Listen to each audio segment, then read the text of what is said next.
So, good afternoon mga ka-study buddy. Sa video ito, pag-aaralan natin kung paano mag-setup sa ating AutoCAD application. Okay, so after nating makapag-download ng ating software, so magse-setup na tayo. Okay, so ginagawa to first part ng ating bago tayo magsimula. Okay, para meron tayong sariling profile. Okay, so click natin yung new. Okay, then ito yung lalabas sa ating screen. Okay, so maraming way para makapunta tayo sa ating option. Una, dito sa ating application menu, dito sa may upper left corner. So click nyo yan, then yung option na button na icon. Okay, then profile. Then ito ay naka-default. So mayroong default si AutoCAD. Okay, so ito naman yung isang way. So right click tayo rito, then option, then go to profile, or dito rin sa may command window, option, then profile. Then mag-add tayo ng ating sariling profile. So maglagay kayo ng gusto ninyong pangalan. Okay, it's up to you. And then your description.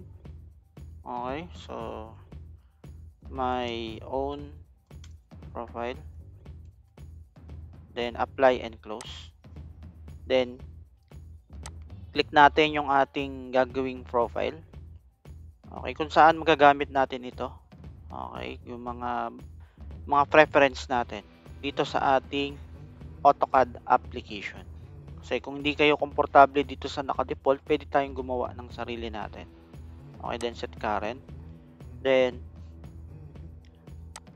dito simulan natin sa ating display. Okay, kung saan yung ating window element. So dito sa taas ng ating ribbon, pwede nating mapalitan yan. Okay, kung light, then apply natin para makita natin kung ano yung magiging itsura. So nag-white yung ating ribbon. So ako ay hindi komportable dyan. So mas komportable ako sa dark. Then apply. Okay. Next natin dito sa ating to, hindi ko na yan babaguhin. Okay. Then dito sa ating display file tab. Okay. So yung iba na-uncheck yan. Okay.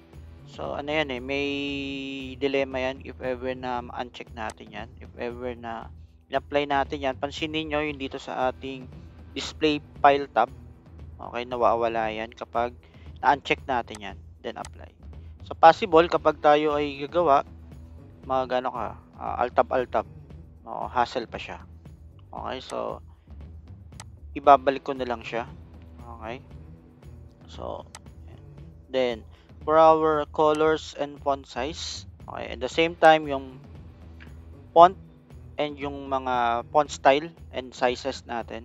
So na-apply din yan kung ano yung preferred niyo na mga font size and font style. Okay. The next, ito sa ating layout element. So kung gusto niyo makita yung display printable area, display paper background, so just uncheck or uncheck nyo yung mga yan. It's up to you kung ano yung gusto niyo kung pagdating sa layout dito sa ating pag gusto na natin makita yung ipiprint natin sa pagsisetup. Okay. Then for our crosshair size, so naka-default siya ng 5. Yung iba ginagawang 100 yung crosshair size. Apply, then okay.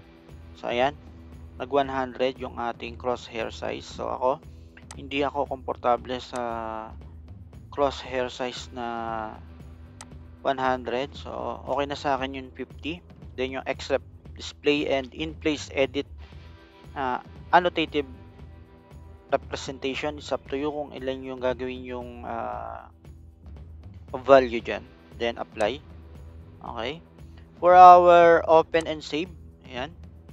So si 2022 AutoCAD version is naka-default yan ng 2018. So meaning yung mga 2018 to 2022, ma-open niya yung file. Halimbawa, nag-save ako, naka-default ko siya save as 2018. Ibig sabihin, yung file ko, pag ginamit ko siya sa ibang PC, kapag ang kanyang version ay 2018, mababasa nung nasa device na yon. Pero kapag ang device na ginamit ko, ang naka-install doon is 2017, obviously hindi niya mababasa yon. Pero ako, mababasa ko yung 2017 na file. So, ang mas mainam na gawin natin is babaan natin yung version ng ating save as file. So, pwedeng 27 or 2010. It's up to you. So, okay na sa akin yung 27 na file. Ayan. Para kung sakali na may gumagamit pa ng AutoCAD 2007, pwede niyang mabasa yung isi-save ko na file. Or kung gagamit ako ng ibang PC na mayroong lower version, pwede ko po siyang ma-open. Pero kapag ang naka-default sa akin or naka-save sa akin is 2018, ibig sabihin, ma-open ko lang yung sinave ko na mga documents kapag mayroong version na 2018. So, para maging safe, so babaan natin. Okay. Then, yung ating automatic save, every 10 minutes, nagsisave siya. So, tulad nga nung sinabi ko, kapag yung inyong device is lower version, so possible mag-crash yung inyong PC. So, pwedeng nating babaan yan. So, every 5 minutes or 10 minutes, nasisave yung inyong gawa. So, kung yan ay hindi naka-check at nag-crash yung inyong application or yung software ninyo, hindi yan masisave. So, I advise, so automatic save. So, kung okay na sa inyo yung 10 minutes, it's up to you, or 5 minutes. Ayan. Then, for our file open, so meron siyang 9 na recently used file. Mag-a-appear yan sa ating title sa umpisa. Okay. And yung application menu. So, 9 recently used file. Okay. Then, next natin sa ating plot and publish. Then, ito ay pwede tayong mamili dyan ng ating printer. Okay. So, drawing to PDF. Okay na yan. So, then, kung saan natin gustong i-save. Okay. So, automatic, dito siya mapupunta. Okay. So, or kung gusto nyong baguhin yan. Okay. So, sa may desktop. Okay. So, gumawa na ako kanina nung folder. So, dito ko siya gustong, once na nag-save ako, dito siya mapupunta. So, may PDF CAD drawing. So, automatic, dito siya mapupunta. Then, so, once na nag-save ako ng aking any AutoCAD works, automatic dyan siya mapupunta. Okay. Then, okay. So, specify plot offset relative to printable area or yung edge ng paper natin. Okay. So, pag nag-plotting na tayo, so, yan yung ating magiging reference. Okay. Then, next natin, system, hindi ko yan binabago. Okay. Then, user preference. Okay, ito na yung ating user preference. So, kung yan ay naka millimeter, centimeter, meter, kilometers, so it's up to you kung ano yung gusto mo. So, naka-default tayo ng mm. Okay. Then, next natin, so, dito sa ating line weight setting, ayan. So, nasa inyo yan. Kung gusto nyo naka-display yung line weight na naka-default, or kung nalalakihan kayo or sa default na line weight, so pwede din naman yan mabago. So, nasa inyo yan kung ilan yung gusto nyo na ilagay sa default ng ating line weight. Okay, for the scale, so this is our scale. So since mm yung ginagamit natin, so we will check or choose the metric. Okay, then kung papansin niyo yung ating mga scale is 1:1, 1:2. So kung wala dyan yung ating or kung gusto nating magdagdag ng scale, pwede tayong mag-add. So kung papansinin niyo, wala ritong 1:25, 1:75. So pwede tayong magdagdag. So 1:25. So paper units 1, drawing units 25. Then okay. So meron na tayong 1:25. Okay. And mag-add ulit tayo ng 1:75. Okay, add natin 1:75. Okay. 75. Then okay. Then ibaba natin 'yan para sunod-sunod. So i-move down natin siya. Or then use 1:75. Okay, then okay. Then after natin 'yan is apply natin. Then okay. Yung ating drafting. Okay. Ito yung kanina yung sinasabi ko dito sa may display. Okay. Ito. So dito natin siya madadaanan sa drafting. Okay. So for our auto snap mark size, so pwede natin yan i-adjust. Okay. So paano natin yan makikita or paano natin siya mas ma-appreciate? So apply, then okay. So gawa tayo ng rectangle. Okay. Okay. Then line. So ayun. Pansinin nyo yung ating pag gino-hover natin yung sa ating middle, yung icon ng middle natin o yung triangle natin ay malaki. So kung babalikan natin yan,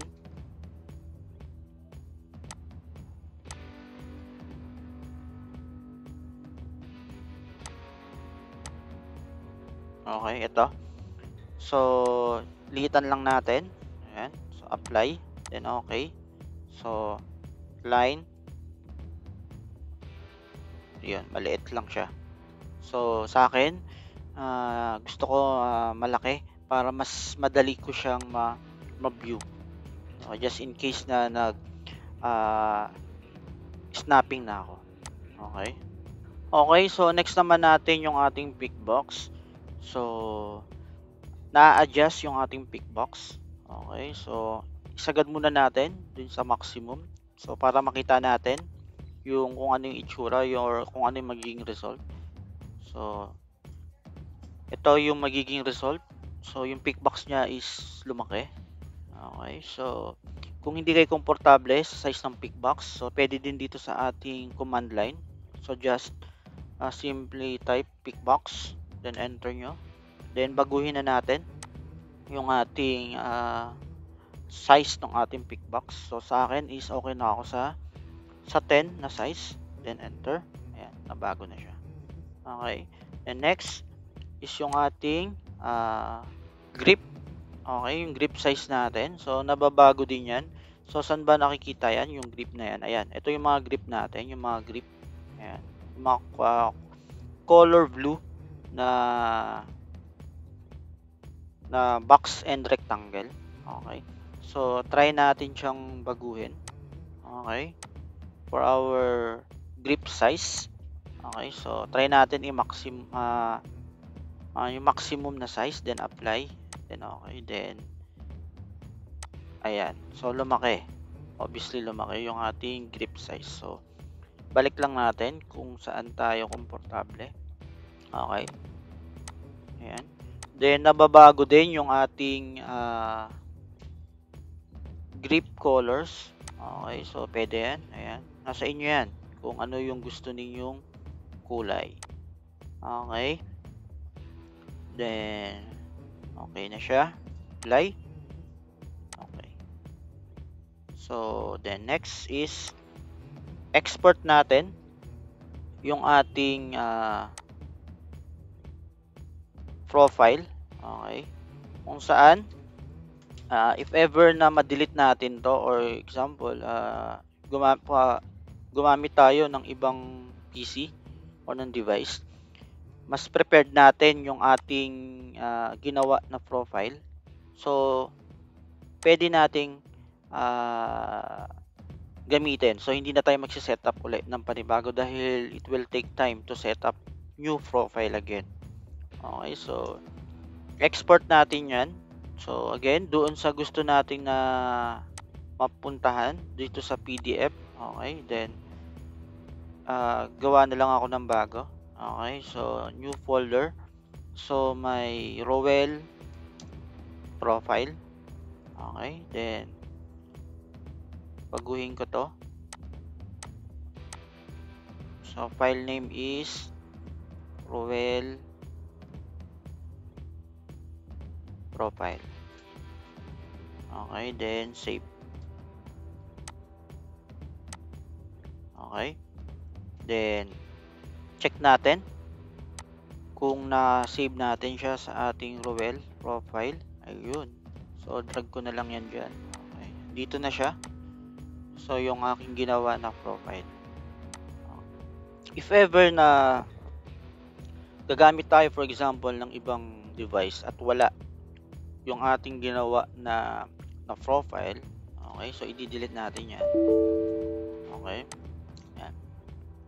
So, naka-default yan sa default na profile ng ating AutoCAD. If ever na yun nga, gagamit tayo ng PC or ng device, then na-save natin yung ating ginawang setup na profile sa USB, then gagamitin natin siya, or in-email natin, or sinave natin sa email natin, then sinave natin. Then gusto natin gawin or gamitin yung ginawa nating profile. So, mas makakasave tayo ng time. Okay, so import natin yung ating ginawa na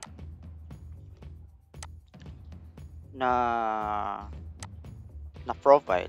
Okay, so sa desktop yon, then dito sa my CAD.